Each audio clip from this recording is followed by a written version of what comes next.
নমস্কার। এখন যে বিষয়টি উপস্থাপনা করছি তা হচ্ছে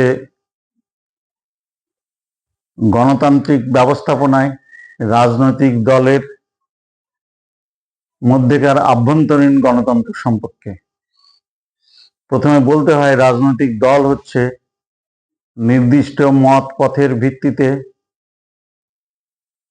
একই ধরনের লোকদের সমবেত হওয়ার একটি সংঘ, সেটি হচ্ছে রাজনৈতিক দল, এবং তাদের উদ্দেশ্য থাকে তারা জনগণের মধ্যে প্রচার করবে এবং প্রচার করার মধ্যে দিয়ে জনগণ তাদেরকে নির্বাচনের মাধ্যমে গ্রহণ করলে তারা ক্ষমতায় যাবেন এবং তাদের যা কর্মসূচি আছে সেই কর্মসূচি অনুসারে তারা অর্থনৈতিক এবং প্রশাসনিক এবং অন্যান্য যে কাজগুলি আছে তারা করবেন। কিন্তু দেখা যায় নির্বাচনে জিতলেও সমস্ত ভোট পেয়েই তো আর ক্ষমতায় আসা যায় না, তার বাইরেও বহু মানুষ পড়ে থাকে। আর ত্রিমুখী নির্বাচন হলে সেখানে দেখা যায় যে অর্ধেকের বেশি লোকও বাইরে থেকে যায়। আমরা দেখেছি আমাদের দেশে অর্ধেকের অনেক কম ভোট পেয়ে সরকার এসেছে এবং অর্ধেকের চাইতে অনেক বেশি লোক বাইরে থেকে গেছে। স্বভাবত কারণেই কোনো নীতি পছন্দ না হলে জনগণ সে বিষয়ে কথা বলবেন, আন্দোলন করতে পারেন, এবং সেই আন্দোলন অবশ্যই গণতান্ত্রিকভাবে করা উচিত। এবং যে রাজনৈতিক দল ক্ষমতায় থাকে গণমতকে মর্যাদা দিয়ে সহনশীলতা নিয়ে গ্রহণ করা উচিত, কিংবা কোন পরিস্থিতিতে সেই রাজনৈতিক দল কাজগুলি করতে পারছে না, যারা আন্দোলন করছে তাদের সঙ্গে কিন্তু খোলা মনে কথা বলা উচিত যে দেশের এই অর্থনৈতিক পরিস্থিতি আছে বা যেসব অসুবিধাগুলি আছে খোলা মতে বলা উচিত, অর্থাৎ অকাট্য যুক্তিতে সেটা কিন্তু খণ্ডন করা উচিত। আর রাজনৈতিক দল সম্পর্কে বলবো, দল গঠিত হওয়ার পরে যেমন যুক্তরাষ্ট্রীয় কাঠামোর কোনো সরকারে তাদের যেমন কেন্দ্রীয় কমিটি থাকবে, তাদের রাজ্য কমিটি থাকবে এবং তাদের সর্বনিম্ন গ্রাম স্তর পর্যন্ত অবশ্যই কমিটি থাকবে। কিন্তু বিষয় হচ্ছে দলের মধ্যে গণতান্ত্রিক ব্যবস্থায় রাজনৈতিক দল, তাহলে যে দল গণতান্ত্রিক ব্যবস্থাটাকে টিকিয়ে রাখবে, কারণ এরা নির্বাচনে অংশগ্রহণ করার মধ্যে দিয়ে রাজনৈতিক ব্যবস্থাটাকে টিকিয়ে রাখবে, কিন্তু তাহলে দলের মধ্যে কিন্তু আভ্যন্তরীণ গণতন্ত্রের কিন্তু অত্যন্ত প্রয়োজন আছে। দলের মধ্যে যদি কোনো ক্রমে যদি একজনের কথাবার্তায় সব শেষ কথা এইরকম পর্যায়ে চলে যায়, তাহলে কিন্তু আভ্যন্তরীণ গণতন্ত্র থাকবে না। আভ্যন্তরীণ গণতন্ত্র তখনই নষ্ট হয় যখন অন্যান্য কমিটির অন্যান্য সদস্যরা যখন নিজেরা কাজে অংশগ্রহণ করে না। স্বভাবতই একটি সচল সচেতন ব্যক্তি সমস্ত কাজে অংশগ্রহণ করেন এবং সচল সমস্ত কাজে অংশগ্রহণ করার ফলে দেখা যায় একটি মানুষ সবসময় সঠিক কাজ করতে পারে না, তিনি ভুল করতে পারেন না। সেই জন্য গণতান্ত্রিক ব্যবস্থাপনায় দলের মধ্যে যৌথ নেতৃত্বের অবশ্যই প্রয়োজন। সবচেয়ে জ্ঞানী নেতৃত্বের, সবচেয়ে যোগ্যতম নেতৃত্বের অসুস্থতার কারণে বা অন্য কোনো কারণে সাময়িক বিরতি তাকে নিতে পারে, তার জন্য পরবর্তী নেতৃত্ব, অনেক নেতৃত্বকে প্রায় সমান পর্যায়ে তৈরি করে রাখা প্রয়োজন নেতৃত্বে, এবং যৌথ নেতৃত্ব প্রয়োজন। যৌথ নেতৃত্ব থাকলে কি হয়, যৌথ নেতৃত্বের মধ্যে দিয়ে কিন্তু যেমন যিনি প্রধান নেতৃত্বে থাকেন তার কাজের চাপ যেমন করে, এবং অন্যান্য যারা সহযোগী নেতৃত্ব থাকেন সহযোগী নেতৃত্বের কিন্তু কর্মের দক্ষতা বৃদ্ধি পায়।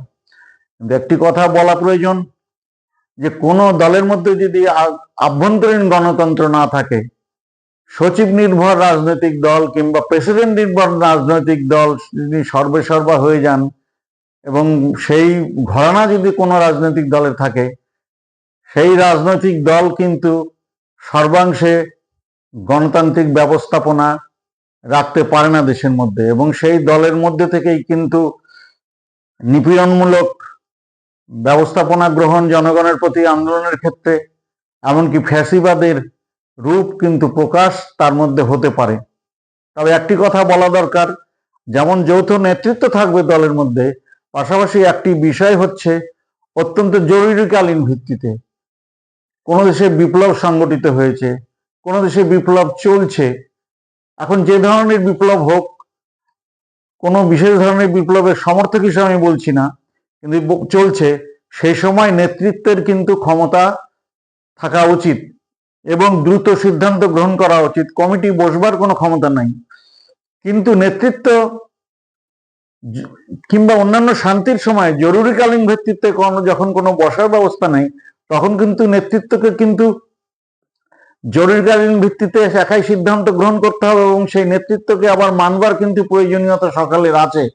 কিন্তু সেই সিদ্ধান্তের মধ্যে ত্রুটি হয়, সেই ত্রুটি নিয়ে কিন্তু পরবর্তীকালে আলোচনা করার সাহস কিন্তু কমিটির সদস্যদের মধ্যে থাকা উচিত এবং ত্রুটি সংশোধন করা উচিত, কিংবা এই ত্রুটি সংশোধন অথবা নেতৃত্বের পরিবর্তন করা উচিত।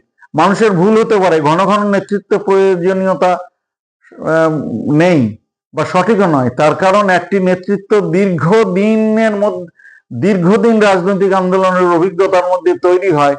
দুটি একটি বিচ্যুতি যেমন সকলে মিলে সেটাকে সংশোধন করে নিতে হবে, বলতে হবে, এবং যিনি সর্বোচ্চ নেতৃত্বে থাকেন তারও মানসিক পরিসর বিস্তৃত হবে, তিনি যেন সমালোচনা গ্রহণ করতে পারেন, কিংবা অন্যান্যরা যদি ভুল বলেন তিনি যদি সঠিক থাকেন তাকে অকাট্য যুক্তিতে তিনি যে কার্যক্রম গ্রহণ করেছেন সেই কার্যক্রম গ্রহণের জন্য কিন্তু অকাট্য যুক্তি উপস্থাপন করার প্রয়োজন আছে।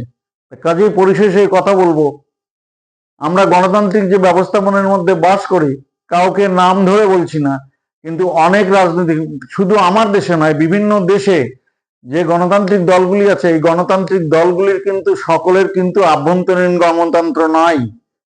কমিটি অনেক সময় কম বসে এবং দেখা যায় যে সর্বোচ্চ নেতৃত্বই সমস্ত কিছু পরিচালনা সমস্ত সিদ্ধান্ত গ্রহণ করছেন এবং তার প্রভাব এত বেশি যে যৌথ নেতৃত্ব বা সর্বোচ্চ নেতৃত্ব ছাড়া অন্যান্য কারো কাছ থেকে কোনো প্রস্তাব আসে না বা প্রস্তাব গৃহীত হয় না, এবং প্রস্তাব দিলেও কিন্তু সর্বোচ্চ নেতৃত্ব তার যে একটি উপদল থাকে সেই উপদল কিন্তু সেটিকে গ্রহণ করতে চায় না। আর রাজনৈতিক দলের আরেকটি বিষয় হচ্ছে উপদল দুটি কারণে হতে পারে। একটি হচ্ছে রাজনৈতিক মতাদর্শগত জন্য, আরেকটি হচ্ছে অযোগ্য লোকেদের ক্ষমতার বিলাসের জন্য, তারা ক্ষমতা দখলের জন্য উপদল তৈরি করে।